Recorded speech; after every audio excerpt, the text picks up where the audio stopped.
늘 어떻게 한 주간 평안히 잘 보내셨는지요?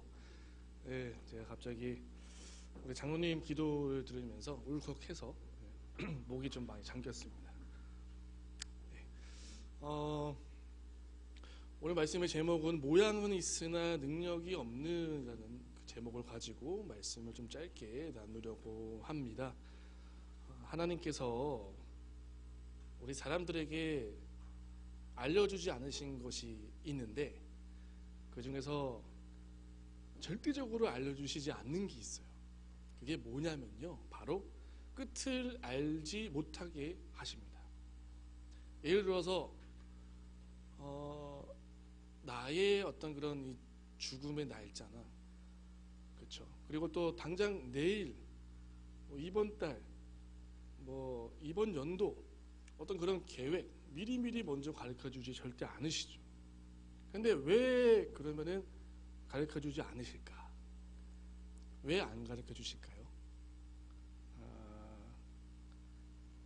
아마도 우리를 불안하게 하시려는 것이 아니기 때문에, 불안하지 않게 하시기 위해서 그런 이 끝, 그리고 또 당장 내일 일들, 그런 거를 절대 가르쳐주지 않으시는 거예요. 반대로 만약에 우리가 우리의 그 죽음의 날짜, 아니면 우리가 내일 당장 뭘 해야 되는지, 아니면 한 시간 뒤에 분명히 뭐가 있어라는 걸 알게 될 경우에는 과연 어떨까요? 항상 좋은 일이 있으면 당연히 좋겠지만은 사실 좋은 일만 있으란 법은 없지 않습니까? 안 좋은 일도 있을 수 있어요. 그러면은 너무나 불안해하면서 그렇게 살아갈 수밖에 없으십니다. 없을 수밖에 없죠. 그래서 중요한 것은 우리의 이 소망, 또 그리고 우리의 희망을 절대적으로 꺾지 않으시려는 배려 때문에 사실 우리에게 그 끝을 가르쳐주지 않으십니다. 제가 아까도 말씀드린 대로 만약에 정말 개개인의 어떤 자신의 그런 생명, 그렇죠, 죽음, 그 끝을 안다면 얼마나 절망하겠습니까? 그리고 또 우리 모두가 이 세상의 그 끝점을 안다면은, 종말을 안다면은 얼마나 혼란 가운데 살아가겠습니까? 그래서 하나님께서는요, 마태복음 24장 36절 말씀에 그 날과 그때는 아무도 모르나니 하늘의 천사들도 아들도 모르고 오직 누구만요? 아버지만 아시느니라 라고 이렇게 말씀을 주셨어요. 또한 마태복음 24장 42절 말씀을 보시면은 그러므로 깨어 있으라, 어느 날에 너희 주가 임할지는 너희가 알지 못함이니라 라면서 장차 어떤 그런 이 개인의 그 죽음을 통해서 맞이하게 될 뭔가 이 종말과 또 이 세상의 심판을 통해서 다가올 그 종말을 어떻게 해야 되느냐? 깨어 있어서, 깨어 있어 기도해라라고 그렇게 명령하고 있으십니다. 깨어 있으라. 언제 그 날이 올지 모르니 깨어 있으라. 그저 그냥 눈만 뜨고 깨어 있느냐? 아니죠. 그 날을 위해서 기도하면서 깨어 있으라라고 말씀을 주셨습니다. 하나님께서 이처럼 우리에게 정말 그 끝점을 알지 못하게 하셨어요. 그리고 또 종말의 때도 알지 못하게 하셨지만, 그래도 말씀을 통해서 우리가 알 수 있는 게 있죠. 바로 종말의 때에 나타나는 징조, 그렇죠? 종말의 때에 나타날 그런 현상들에 대해서는 사실 계속적으로 이 말씀을 통해서 보여주고 계세요. 어찌 보면은 우리로 하여금 당장의 내일 우리가 알 수는 없겠지만은 그 종말의 그 징조를 어떻게 해요? 깨어 있으면서 그거를 확인하면서 그 말세를, 그 끝점을 준비하라고 우리에게 명하신 거나 마찬가지예요. 사실 신앙은 어떻습니까? 신앙은요, 지금 현재, 그렇죠? 이 현세에 잘 먹고 잘 살림입니까? 잘 사는 것 뿐입니까? 그게 신앙일까요? 지금 현세에서만 잘 먹고 잘 살면 된다, 그게 신앙일까요? 아니죠. 절대 아니죠. 오히려 마지막 때에, 이 마지막 때에 심판이 아니라 바로 프리패스로 인해서 그냥 구원받기 위함이 사실상 우리 지금 현실에 살고 있는 그런 목적 아니겠습니까? 그렇죠? 바로 천국행으로 가는 게 그 목적 아니겠습니까? 그래서 이 영적인 지혜란 이렇게 정의를 내리고 싶어요. 영적인 지혜란 이 끝점, 그렇죠? 다가올 그 끝점을 준비하는 삶을 살아가는 것이다. 그게 바로 영적인 지혜다라는 것으로 말씀드리고 싶습니다. 이 말세에는요, 모든 감춰진 것들이 다 드러난다고 하고 있어요. 다 드러납니다. 첫 번째는 무엇입니까? 참, 그리고 거짓, 이게 분명하게 드러나게 되고 있고요. 그리고 또 선과 악이 분명하게 분별된다고 했고요. 그리고 또 구원과 심판이 결정된다고 합니다. 마치 아마 학생들이요, 시험 앞에서 이 자신의 실력이 뭔가 열심히 공부를 했느냐, 아니면은 정말 그냥 놀다가 시험 쳤느냐, 이거는 시험을 통해서 사실은 알 수가 있는 거잖아요, 그죠? 그 결과가 나오는 거잖아요. 그렇듯이 자신의 실력이 적나라하게 드러나듯이 우리 또한 어떻습니까? 우리 또한 사실상 말세 때에 끝점에 말세 때에 우리의 삶, 또 그리고 우리의 신앙생활을 얼마나 열심히 잘 했는지 그 점수가 사실상 완전하게 그때 드러난다는 것이죠. 지금 아무도 몰라요. 지금 아무도 모른다는 것입니다. 당연히 어떻습니까? 우리의 삶과 또 우리의 신앙의 어떤 그런 이 모습이 온전하면은 당연히 100점을 받겠죠. 또 좋은 상급을 받겠지만 사실상 우리는 연약한 존재이고 우리는 그저 사람이다 보니까는 실수도 할 때도 있고 죄를 지을 때도 있어요. 그러다 보니까 사실은 이 종말이 어떻게 보면은 두렵게 느껴질 때도 많이 있습니다. 심은 대로 거두고 또 뿌린 대로 거두고 또 행한 대로 그 보응을 받게 됩니다. 그래서 오늘 본문 말씀에서요, 1절 말씀에 말세에 고통하는 때라고 이렇게 표현을 했는지도 모릅니다. 우리가 느껴진다. 어떤 게 느껴지냐? 종말이 느껴지는데 사실상 그 종말 앞에서 우리는 좀 두려움이 느껴진다는 것이죠. 그게 바로 언제요? 말세에 고통하는 때. 말세가 다가오니 당연히 두렵다는 것이죠. 그게 바로 고통이라는 것입니다. 그래서 오히려 이 말세 때의 그런 우리가 가지고 있는 그런 이 뭔가 불안함 때문에 어떤 그런 이 고통이 아니라 오히려 기쁨을 누리고, 그렇죠? 또 심판이 아니라 오히려 바로 구원의 반열에 서려면은 어떻게 되느냐? 당연한 거죠. 매사에 어떻게 해요? 긴장해야 돼요. 매사에 긴장하면서 자신의 어떤 그런 삶과 신앙을 늘 돌아보고 또 기도하며 준비를 해야 된다는 것입니다. 그리고 우리 이 사람의 이 어리석음은 어떻습니까? 사실상 그 종말의 때 그 끝점을 사실 인정하지 않으려는 데도 있습니다. 그게 바로 인간의 어리석음이에요. 에이 설마 종말이 오겠어? 그렇죠? 에이 설마 끝점이 있겠어? 나는 그 끝점을 인정하지 않는 것이 바로 어리석음이라는 것이죠.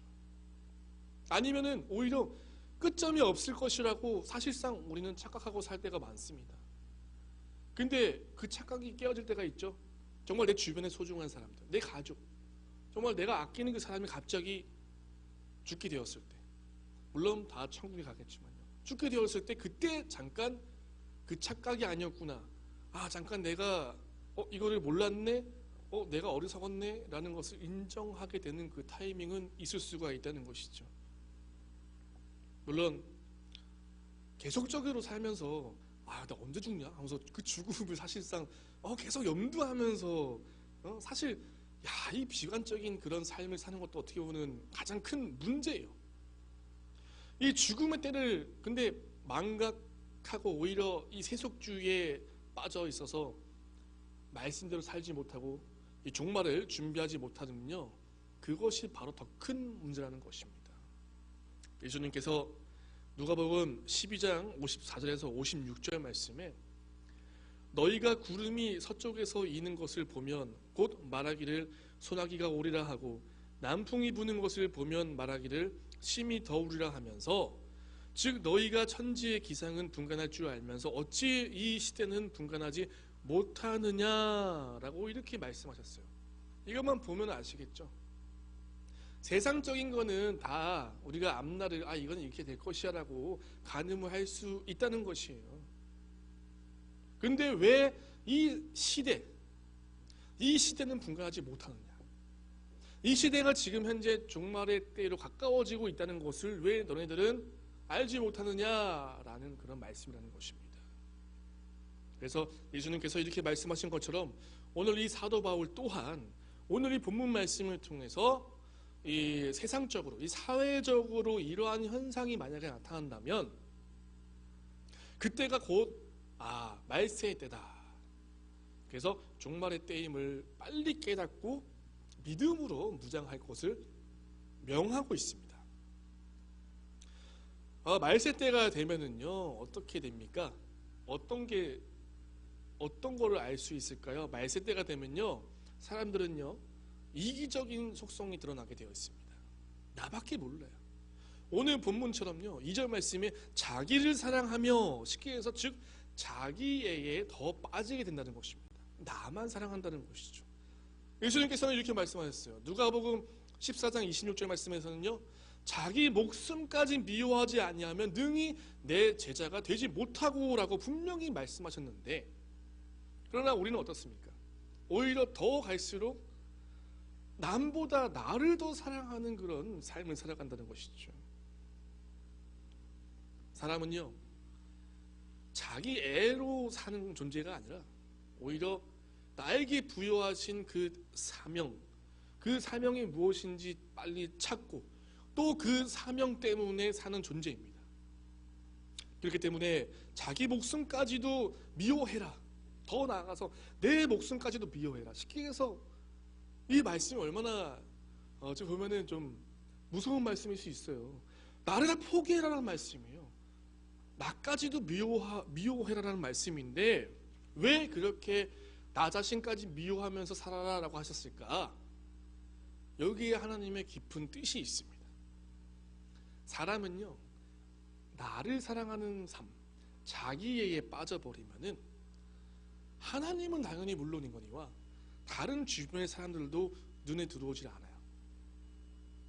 게다가 자기 목숨을 미워하는 것은 사실상 더욱더 불가능하기 때문에 그런 것이죠. 그러면 이렇게 질문할 수 있습니다. 이렇게 질문할 수 있어요. 목사님, 자기 자신을 사랑하는 것이 그러면 그렇게 죄입니까? 그렇게 죄예요? 나 자신 사랑하는 게 그렇게 죄입니까? 라고 그렇게 물으실 수 있어요. 그렇지만 아닙니다. 죄는 아닙니다. 나 자신을 사랑하는 게 왜 그렇게 죄가 되겠어요? 그러나 무엇이 죄냐? 하나님보다 나 자신을 더 사랑하는 게 죄라는 것이에요. 나 자신을 사랑하는 게 죄가 아니에요. 그러나 하나님보다 나 자신을 더 사랑하는 것이 그게 바로 죄라는 것입니다. 오늘 어떻습니까? 오늘날 오히려 자기를 무상화시켜버리고 있어요. 그렇게 사는 사람들이 많다는 것이죠. 이게 바로 말세 때에 드러나는 징조라는 것입니다. 무서우시죠? 자기를 너무나 사랑하니까는 어떻게 됩니까? 2절 말씀에 또 나오죠. 자랑하며라고 나와요. 너무나 자기애에 빠져 있으니까는 더 나아가서 멈추지 않고 자랑까지 한다는 것이에요. 오히려 그 자랑하는 늪에 빠지게 된다는 것입니다. 당연히 자랑을 하게 되니까 어떻습니까? 그 자랑에 눈이 멀어버리니까 다른 사람들의 형편을 돌아볼 수가 없다는 것이에요. 나밖에 안 보인다는 것이죠. 우리는 자랑이 품고 있는 위험성을 사실은 깨닫지 못하고 있습니다. 사실 자랑은요 얻는 것보다 잃어버리는 게 더 많습니다. 의아해하실 수도 있죠. 자랑함에 있어서 얻는 게 더 많지 않을까? 물론 그건 세상의 생각입니다. 중요한 것은 자랑은요 얻는 것보다 잃는 것이 많아요. 그럼에도 불구하고 우리는 어떻습니까? 자랑의 욕구와 유혹을 사실상 잘 이겨내지 못하고 있어요. 한번 생각해 보십시오. 자랑, 이 자랑의 효과는요, 즉각적입니다. 바로 나타나요. 정말 내 스스로도 누군가에게 자랑한다면은, 그래, 축하해. 아니면은, 이야, 대단하다. 이런 식으로 즉각적으로 바로 나를 우쭐하게 만들어줘요. 쉽게 얘기해서 어떻게냐, 자극적입니다. 그렇지만 이 절제는 어떻습니까? 이 절제에 또 나아가서 절제의 열매는 어떻습니까? 지금 당장 열매가 맺힐까요? 아니요. 그 절제란 열매는요, 항상 나중에 나타납니다. 그렇기 때문에 사실상 자극적이지 않기 때문에 어찌 보면 사람들은 흥미롭지 않다는 것이죠. 그러다 보니까는 어떻게 해요? 절제보다도 자랑이 더 앞서게 된다는 것이죠.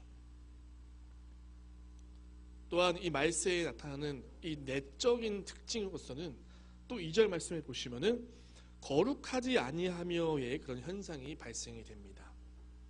제가 설교 때마다 항상 말씀을 드려요. 우리는요, 하나님께서 우리를 지으실 때 영적 존재로 지으셨어요. 그리고 또 왜 영적 존재로 지으셨느냐? 바로 거룩성 때문이죠. 거룩성 때문입니다. 그러면은 제가 질문 드릴 수가 있어요. 거룩성이란 무엇이냐? 이제는 저를 다 안 보세요. 제가 질문을 드리면 어렵지 않습니다. 제 설교를 잘 들으셨으면 거룩성은 이겁니다라고 말씀하실 수 있어요. 그렇죠, 지휘자님? 뭐예요?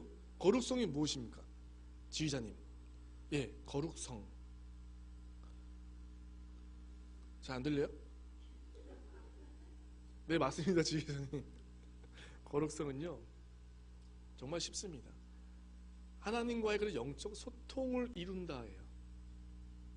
그래서 거룩성을 우리가 계속적으로 가져야 된다라는 것이 바로 하나님과의 영적인 소통, 그리고 또 더 나아가서는 하나님께 찬송을 올려드리고 또 기도와 또 계속적인 예배로 하나님과의 관계를 계속적으로 맺어가는 것, 그리고 더 나아가서는 다른 피조물과의 차별성을 드러내는 것이 바로 거룩성이라는 것이죠.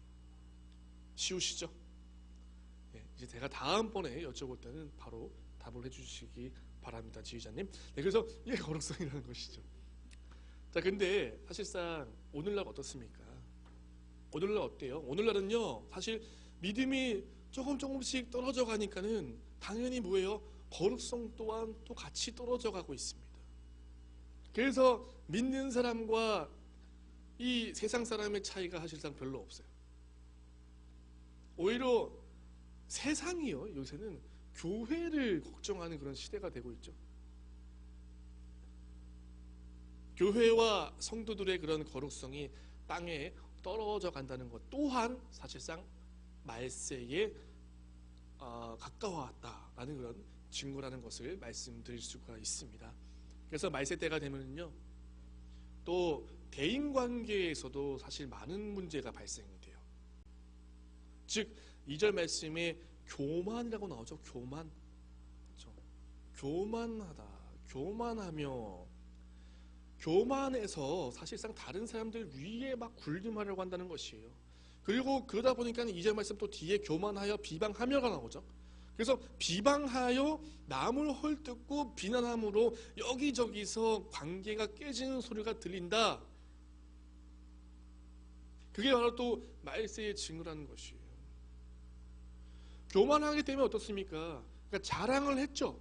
자랑이 교만이에요. 또 교만을 하니까 어떻게 돼요? 타인의 어떤 그런 비교 우위에 서려고 해요. 혹여나 막 봐요. 혹여나 나보다 더 잘난 사람이 있나 없나 막 이렇게 보게 됩니다. 그리고 나서 막 비방을 하죠. 내가 저 사람보다 더 나아, 내가 더 월등해 라는 그런 비방까지 한다는 것입니다. 그래서 누가복음 7장 32절 말씀에 보시면은 우리가 너희를 향하여 피리를 불어도 너희가 춤을 추지 않고 우리가 곡하여도 너희가 울지 아니하였다라고 다 아시는 말씀이죠. 이 말씀처럼요, 다른 사람의 어떤 그런 기쁨과 슬픔에 관여하거나 공감하려 하지 않는다는 것입니다. 남이 뭘 하든 나만 먼저라는 것이에요. 나만 자랑하면 되는 것이. 내가 교만하면 되는 거예요. 스스로도 내 스스로가 교만하다고 생각을 안 하겠지만요, 그죠? 교만한 자는요. 그러다가 마지막에는 전체적인 이 사회 관계망, 이 대인 관계까지도 다 막 해방을 한다는 것이. 그게 바로 그런 현상이 일어나면 바로 말세의 때가 왔구나라는 것이라는 거예요. 또한 더 안타까운 것이 있는데 또 말세 때가 되면은 2절 말씀 많이 나오는데요. 뭐예요? 비방 끝났어요. 그 다음에 뭐가 나옵니까? 부모를 거역하다. 부모를 거역하는. 이 부모를 거역하는 일이 비일비재해진다는 것입니다. 하나님께서는요, 이 10계명 중에서 대인관계죠. 이 대인관계의 율법 5에서 이 10번의 그런 대인관계의 율법을 만들어 주셨고, 그 대인관계 율법 중에서 가장 으뜸으로 무엇을 주셨습니까? 5번 뭐예요? 네, 출애굽기 20장 몇 절 말씀? 네, 12절 말씀이죠. 내 부모를 공경하라. 내 부모를 공경하라. 그런데 말세 때가 되면은요, 이 부모님이 설 자리가 점점 좁아지게 된다는 것입니다. 사실상 그래서일까 요새는 막 뉴스에도 이상한 것들이 나와요. 막 말세 때가 되면은요, 이렇게 나와요. 자식들이 막 부모님을 안 보시려고 해요. 봉양하는 일도 막 꺼려해요. 근데 다행히 우리 교회 안에서는 단 한 분도 그러시는 분이 안 계세요. 너무나 감사하죠. 그래서 부모 자식 간에 오히려 그냥 서로 안 주고 서로 안 받는 그 냉혹한 관계가 되어버리는 현실이 요새 참 많이 들려옵니다. 특히나 명절 같은 경우도 그렇잖아요. 이번 명절 한번 보십시오. 우리나라의 60, 70%의 젊은 부부들이요, 부모님의 집을 방문하지 않고 해외여행을 갔대요. 그러니 몇 개월 전부터, 수개월 전부터 예약을 했겠죠. 그래야지 좀 더 저렴하게 가니까. 저는 그때 여기서 설교를 하면서 한두 명 빼고는 여행을 안 가셨더라고요. 제가 누군지 말씀을 안 드리겠습니다. 그게 뭐냐? 얼마나 그래도 우리 교회 안에서 참 하나님의 그 말씀 안에 거하면서 부모님께 잘하고 효도하고, 또 반대로 또 부모님께서는 또 자녀들을 사랑하고, 그래 말씀대로 잘 행하고 계시는구나 라는 것을 보게 된다는 것이죠. 사실상 모든 덕의 기초는 뭡니까? 내 부모를 공경해요. 그래서 부모 자식 간에 뭔가 그런 현상들이 발생됐다면은 말세의 증세가 나타나는구나 라는 것이죠. 그래서 감사 중에 가장 기본이 무엇입니까? 제가 아까도 말씀드렸죠. 부모님의 은혜에 대한 감사예요. 감사 중에 감사가요. 근데 말세가 되면은 2절 말씀에 감사하지 아니하며 라고 뒤에 바로 나오죠. 부모를 거역하며 감사하지 아니하며 라고 나옵니다. 이런 일들이 발생된다는 것입니다. 감사는요, 우리 사람을 사람답게 만드는 마지막 보루입니다. 모든 덕의 기초죠. 그런데 결국 말세 때가 되면은 이런 감사가 사라지게 된다는 것입니다. 또한 이 말세 때가 되면은요, 오늘 본문 말씀처럼 사람들은 어떻습니까? 3절 4절 말씀에 무정함, 원통함, 모함, 무절제, 사나움, 배신, 조급함, 자만, 이 쾌락에 빠진다고 나와 있어요. 세상이 이처럼 이 악한 요소들로 가득 차니까는, 그러니 당연히 하나님께서는 어떻습니까? 이제 좀 정리할 필요가 있겠구나, 그렇게 느끼셔서 이 종말을 어떻게 보면 선포하시는 거 아니시겠습니까? 우리가 잘했다면 하나님께서 말씀대로 잘 살고 있네? 오히려 복에 복을 더해 주시겠죠. 그러나 그렇지 아니하기 때문에 종말을 선포하시지 않을까. 자, 이런 이 종말과 이 말세의 현상이 많이 무서우시죠? 정말 무서우시면 안 됩니다. 무서우시면 안 돼요. 우리는 구원받고 바로 천국행입니다. 오히려 그렇지 아니한 자들, 심판받는 자들은 두려워할 수밖에 없다는 것이죠. 여기 계신 모든 성도님들은 두려워하지 않으시기를 소망합니다. 이런 현상들 사실상 더 나아가서는요, 우리 믿는 사람들에게도 그대로 나타나고 있어요.